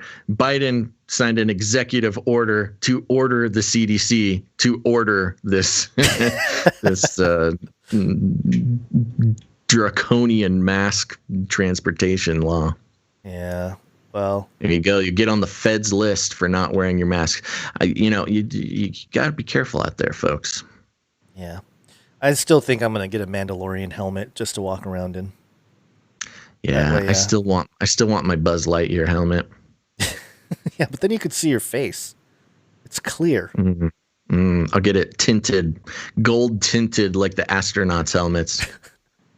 I'll look like a EDM DJ. Okay, so we got a few POLYTICK updates to zoom through as well. It's Latin for many. Tick. Now suck your blood. Politics. Your blood. Jen Psaki, the new press secretary there, likes to circle back to things. I'll circle back if there's more I can share with you. But I'll circle back with you if there's more to convey. I'll have to just circle back with you. We can circle back with you. I'm happy to circle back with you. I can circle back. I will have to circle back on that one. That's an excellent question. Oh, such an important question. We will circle back with you, and we'll circle back with you. It's an interesting question, but we'll circle back. I'm happy to circle back, but I'll have to circle back with you on it. It's a good question, but we'll circle back with you on this today. We will certainly circle back with you more directly. I hate to disappoint you, but I will have to circle back with you on that as well. Wow. There is no beginning. There is no end. Because it's a circle. Yeah, there's a lot of people making comparisons to Trump's press secretary, and what's this woman's name? Psaki? Yeah, Jen Psaki. And what was Trump's? I forget now. McEnany. Yeah. Kayleigh McEnany, I believe. Kayleigh, yeah. Yeah, there's a lot of people making comparisons to Kayleigh McEnany, who's a good-looking blonde, to Biden's Psaki, who's not a bad-looking woman, but does not fit the Trump pick there. But it's not really about the looks in this case. McEnany was an extremely talented orator during her press briefings. Yeah, when she was pressed on something she didn't know, she was very good with. She had an answer for everything. She almost never didn't know anything. Yeah. She had her gigantic binder that she had every piece of information, and she could flip around. She was masterful in that press secretary gig. Now we gotta give Psaki a little bit of a break. It's only like her second week doing it, but yeah, too much circling back. Seems like her whole job is to circle back. And there was one where J. Denver Airport artist Ouroboros circling back, getting its own tail. But also, there was one, we don't have the clip here, but there's one where gets asked a question and she's literally sitting there flipping through. She's not saying anything. She's just, wait, hold on. And she's flipping through her notebook, and then she eventually can't find it. Yeah. Yeah. Not very good. But, what are you going to do? This is a tough job. Even though I think I feel like the media personnel in there have been, I don't know, obviously not as hostile as when Trump was in office, but at least they asked the important questions, or it seems like it anyway so far. Sometimes, except for I saw a big article. I forget. I think it was the New York Times. I don't know. Don't quote me on that. But it came on my highlights news thing. So my news algorithms thought this was just really important for me to read. And it was an article talking about who feeds the dog kibble in the Biden household. There's this total puff piece about, what is the marriage between the Bidens like? You're talking about the mainstream media in regards to the big outlets. I'm talking about just the reporters that are sitting there in the room asking questions. That is the mainstream news. I get that. I get that, but they're not representatives of the news. Well, no. Okay, I'm not even trying to oppose our two viewpoints here. I'm just saying, never in the 4 years of an entire Trump presidency did anybody write a puff piece like, oh, who feeds the dog? Is it Melania or is it Trump? They never had anything as puffy as that come out about the Trumps. And of course, now we gotta build it. We gotta idolize the Biden marriage. We've got to remind everybody that they're dog people. So that means they're good people, apparently. And it's just sickening. Yeah. Well, I mean, it really does feel like what it was like before Trump got into office. And I saw a lot of that with Obama too. Just a lot of, stuff that doesn't matter. Yeah, it was the puff piece stuff. Yeah, puff piece. Yeah, no puff pieces for Trump, but for Democrats, we can't have anything of substance. Well, this next story is pretty alarming as well. This is from HuffPost.com. Report details sexual misconduct allegations against Lincoln Project co-founder. Republican campaign advisor John Weaver tried to exploit his position for sexual favors, according to the New York Times report. And Weaver, a former presidential campaign advisor to the late Senator John McCain and former Ohio Governor John Kasich, has become a prominent voice in the small yet vocal prominent anti-Trump conservatives in recent years.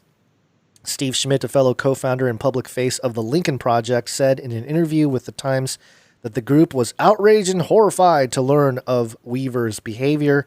In a statement Sunday, the Lincoln Project called Weaver, quote, a predator, a liar, and an abuser who targeted his accusers with predatory and deplorable behavior. And the reason why a lot of people are up in arms about this is because the Lincoln Project was really, really pushed hard by Twitter to, make timelines and trend topics and stuff like that, because it was, the Republicans against Trump. And allegedly there's some evidence out there. This article does not cover this because it's HuffPost. But there's evidence out there that the other guy, the co-founder guy, I think it's Steve Schmidt, had known about the actions of this guy Weaver, well before, like months before, and they obviously covered it up, didn't say anything. And now that it's out, now that it's public, he's like, oh, it's deplorable behavior, predatory.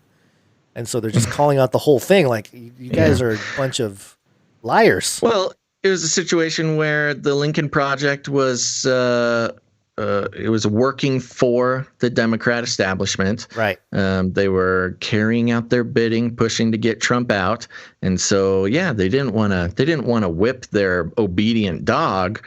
But now that that's all over, it's free reign. They're still Republicans. They're still the enemy. Take them down. Yeah, and this, according to @RealMW McKinney, said the Lincoln Project raised $4.8 million between November 24th and December 16th, hyping the Georgia Senate runoff elections. Since then, it has spent $1.1 million on independent expenditures in those races and paid Steve Schmidt $1.5 million. And so, it's a good amount of money. Ooh, that's sad. Screech has passed away. Oh, Screech. Did you ever watch Saved by the Bell? No. Yeah. Not movie. I'm sorry. TV show. Okay, TV show. You might be too young to remember. I don't have Saved a lot by of the Bell. connection to Saved by the Bell. Yeah, I was a rerun Zach Morris Saved by the Bell growing up, so that's sad.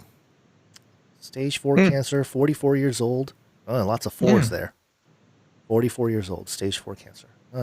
Bummer. Very sad. Too young. Yeah, very young. Okay, a couple more stories here from the POLYTICK. Oh, another paywall. This one from Bloomberg.com. UK expects 300,000 people to leave Hong Kong, move to Britain. Yeah, this was interesting. Just a little background here. Prime Minister Boris Johnson estimates 300,000 Hong Kong citizens will take advantage of a new visa route to leave the former British colony and settle in the UK, despite nearly 3 million people being eligible. The new procedure honors the profound ties of history and friendship, yada, yada, yada. The route, which opens on Sunday, was offered after the UK said China's imposition of a national security law breached the terms of the joint agreement made between the two nations, when Hong Kong was handed over to Beijing's control in 1997. Between 123,000 and 153,700 British national overseas status holders and their dependents are expected to use the route to the UK in the first year, rising between 258,000 and 322,000 over 5 years, according to Home Office estimates. The visa fee, So, this actually was announced last year, I believe, and partly in response to all the Hong Kong unrest. But did you see the story that Hong Kong is taking people's passports? That was the other part of the discussion with this, is that China's not going to be very friendly to those who are trying to leave. No, if they have any reason at all, any way to do it, they are taking people's passports to keep them from leaving Hong Kong for this sort of life raft that the UK has extended. And so very disturbing. And they're doing it, from what I was reading, they're doing it all the way from like, oh, you participated in the Hong Kong protests, down to like very minuscule offenses. They're taking passports. You thought bad of Chinese government. Well, mind control. Jail. Social status. Maybe their social scores come into it. Everything like that. Yeah, very disturbing. And of course, even more disturbing with the echoes of what people kind of fear that the United States government might have the power to do through coronavirus stuff. Mm-hmm. And of course, do we have a story about it? The Canada thing? No, we didn't. I didn't put it in there, don't. But yeah. Oh, well, we might grab an official story, but yeah, Canada, I think it was Justin Trudeau just came out and said, basically, they're forcing Canadians to fly back to Canada if you're overseas. You got to take a test. If you pass the test, you got to stay in your home under increased surveillance. And if you don't pass the test, you go to a government quarantine camp. Yay. Yeah. Screwed up, man. Yeah, all messed up. Oh, more stuff falling. Real quick, a couple more stories. Reuters.com. Myanmar military seizes power, detains elected leader Aung San Suu Kyi.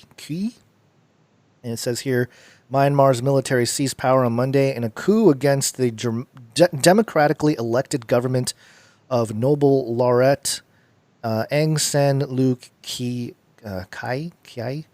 who was detained along with other leaders of her National League for Democracy (NLD) party in early morning raids.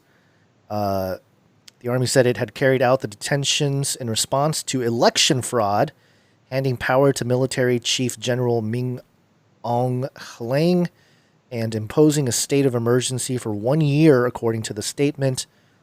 Suu Kyi's party said she had called on people to protest against the military takeover, quoting comments it said had been written in anticipation of a coup. So this was basically what QAnons were calling for in the United States. That's the reason why did it in Myanmar. That's why I actually included the story, is because this is an example of what it's almost like what could have been with with the QAnon stuff, but then just even more overreach and actually, the military taking over the leadership. So yeah, pretty intense, and this is I think a country of about 50 million. So it's a little bit of a smaller country, but we see this stuff. The reason why I wanted to mention it and point it out is because just keeping an eye on what happens around the world, because obviously a lot of American listeners, and we tend to think that this kind of thing can't happen here. But the more it happens around the world, the more likely it is that eventually it's going to come to the U.S. too. So just a fair warning. And speaking of QAnon, we got one more story here from CNN.com. Former QAnon supporter to Cooper. Yeah, this was fun. This is really fun. I apologize for thinking you ate babies. Do you want me to play the clip here? Yeah, just play the clip. It's a minute and a half, but yes, this is a quote-unquote ex-QAnoner talking with Shepard Smith.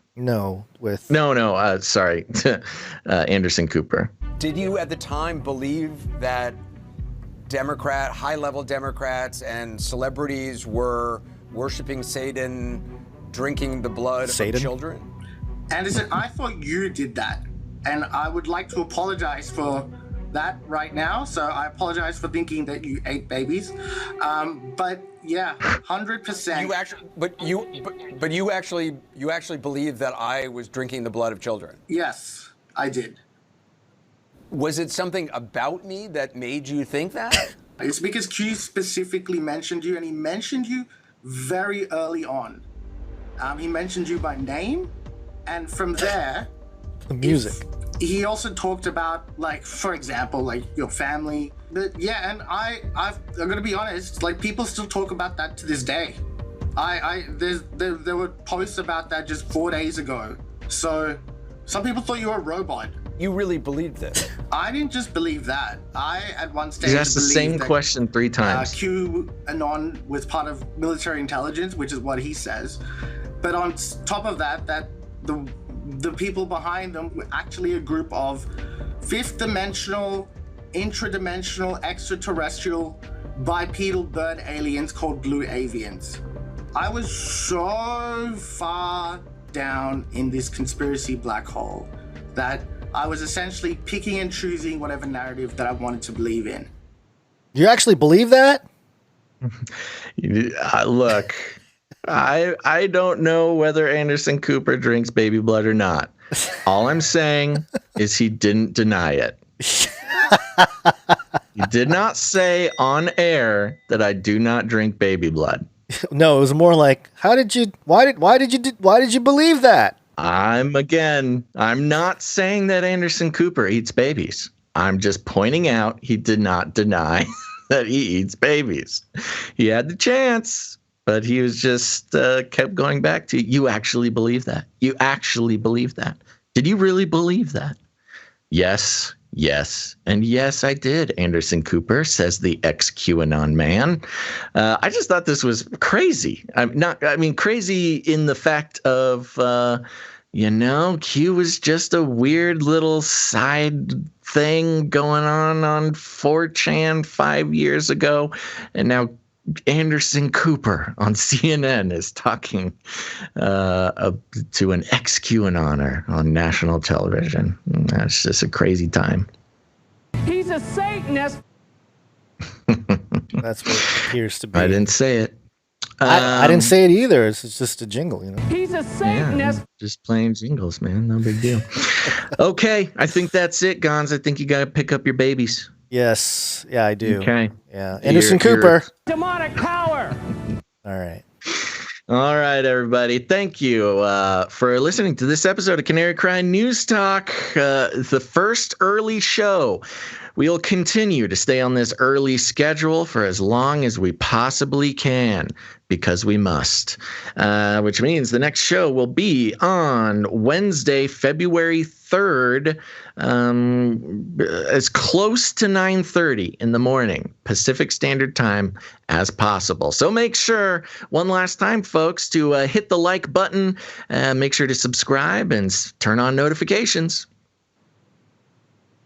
Oh, Jingle yes. cue. Sorry, I'm reading email. Subscribe. Yeah, I gotta drink some tea or something. Get me going. Yeah. Yes, you do. All right. There we go, folks. So there you go. 9:30 Wednesday, February 3rd. Put it on your calendar. Turn on your notifications. We will see you there, and we'll be experimenting with the correct amounts of coffee to drink before the show. But we appreciate everybody showing up. The live numbers were just only slightly low. I thought they were going to be much lower because of, whenever you do a big schedule change like that, it's just hard for people to adjust. So thank you for those of you who adjusted. And also thanks to those who, may not have been able to tune in during the show, during our normal schedule. And we hope that this new schedule helps you out a little bit. And remember, for Wednesday, February 3rd, we'll need some producers to produce the show. That's how this works. We keep doing the show as long as producers keep producing. I want to give a big thank you to today's producers, episode 294, producer Rachel, producer Julie, producer Saul, producer Norcross Ranch, and producer Sigrah the Beast, our executive producer for this episode. And again, thanks to Jade Bouncerson and all of our artists. Happy birthday to Allie. That's right. Oh, yes. Very happy birthday to you, Allie. And remember, you can become a producer by heading over to patreon.com/CCNT or head on over to canarycryradio.com/support. canarycryradio.com/support. That's right. canarycryradio.com/support is the place to go to become a producer of the show. Thank you very much. You can also help out the show by leaving ratings and reviews. Very important. Again, it's a practice in harnessing the power of the algorithms to spread the show.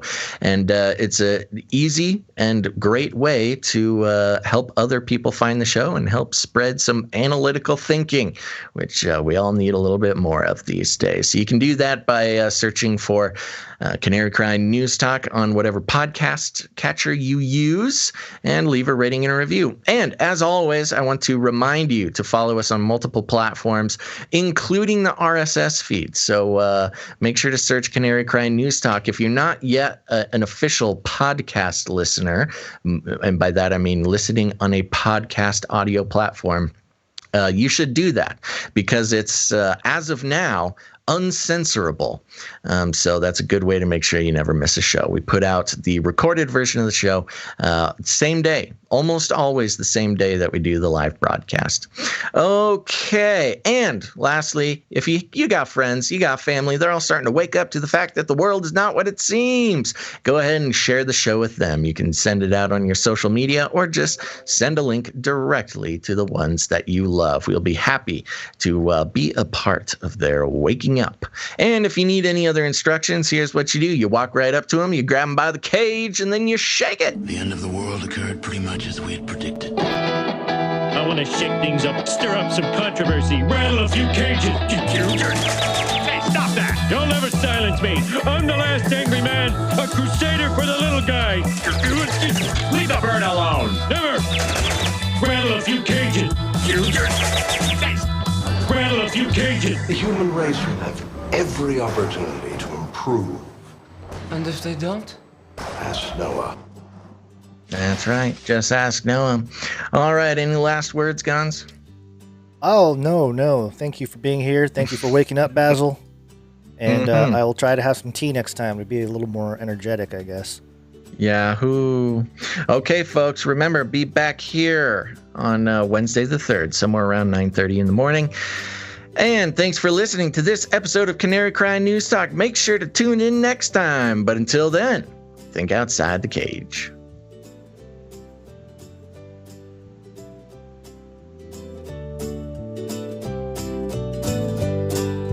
We should invite fewer people to be born. Hallelujah. You can't handle the truth. Stop this progress before it is too late. There is no beginning, there is no end, because it's a circle. I'll keep you warm and safe and my people too. They are scum. Burn it all. It will kill. Everybody loves waffles. Everybody loves waffles. Called it. Remember, reality is an illusion. The universe is a hologram. Buy gold. Buy! I want to shake things up, shake things up. I want to shake things up, shake things up. Leave the bird alone. I want to stir up some controversy. I want to rattle a few cages. I'm the last angry man. You'll never silence me. I'm the last angry man. I'm the last angry man. You'll never silence me. I'm the last angry man. A crusader for the little guy. Well, we'll see about that. Whatever, Illuminati.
I started. Light up a huge blunt. A joint. Give everybody magic mushrooms. Smoke. The CIA, I mean, lots of intelligence agencies have tested secretly dosing communities. LSD. Psychoactive pills should be covertly administered.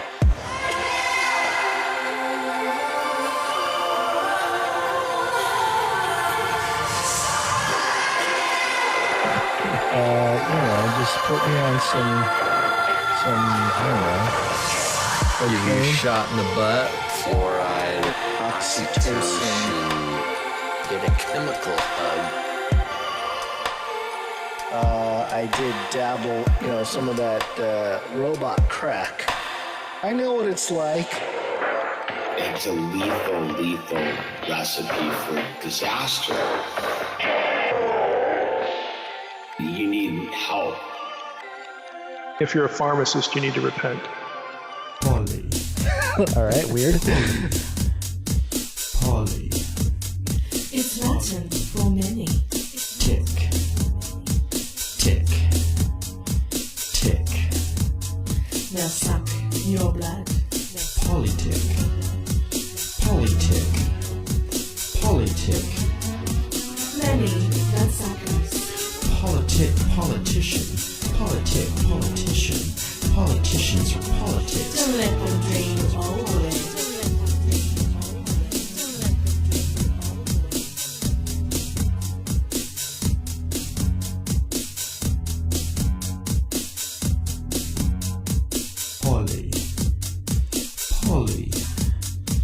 Poly. It's Latin for many. Tick. Tick. Tick. They'll suck your blood. Polytick. Many bloodsuckers. Politicians are politics. Don't let them drain you all the way. Don't let them drain you all the way. Don't let them drain you all the way.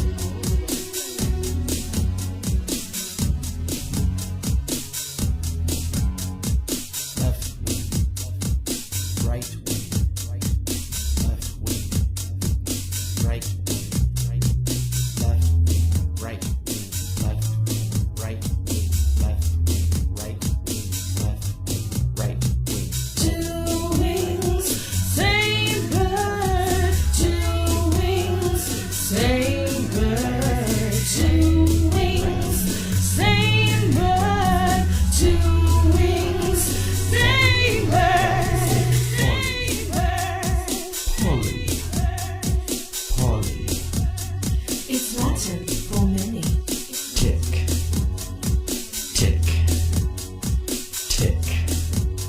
They'll suck your blood. Polytick.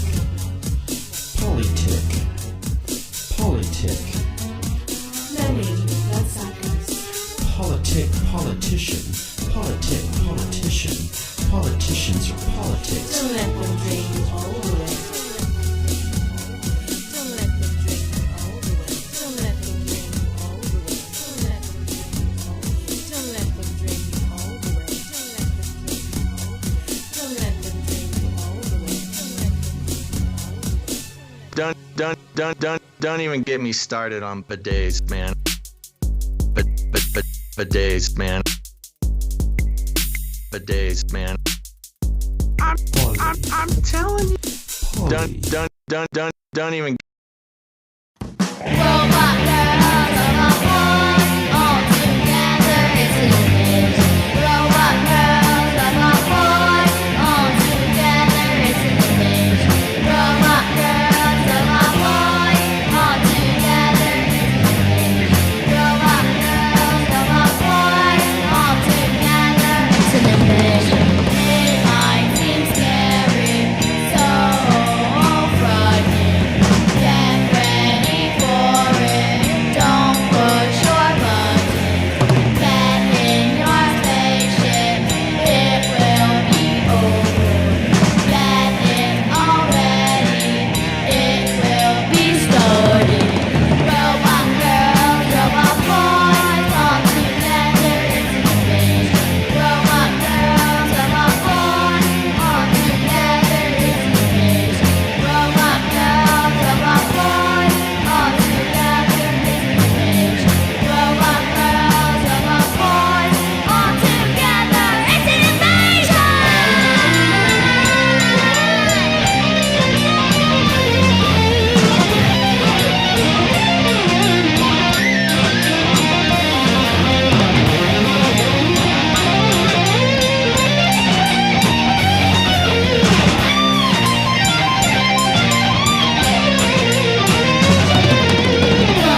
Fun fact, I believe it was another fun fact.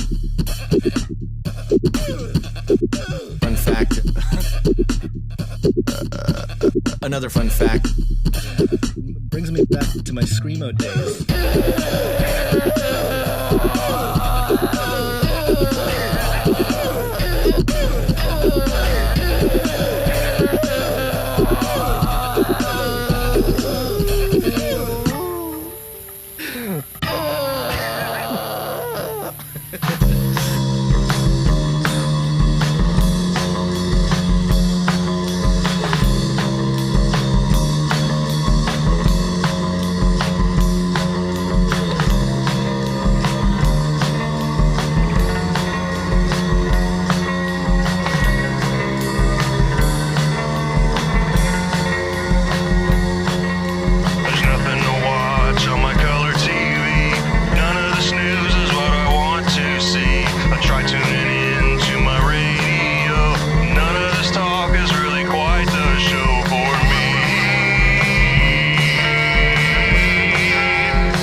In the future, humans will be confined in a people's zoo. People, I'll keep you safe and warm in my people's zoo.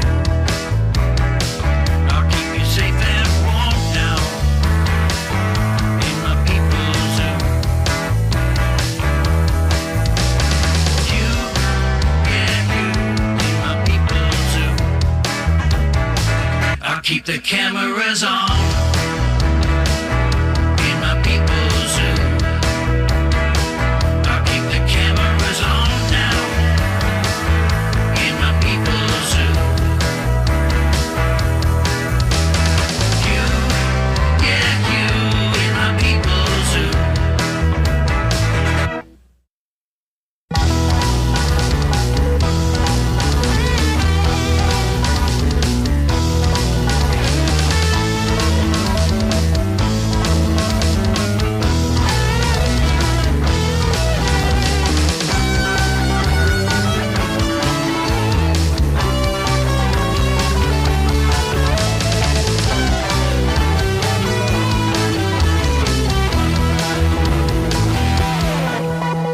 Make you fat and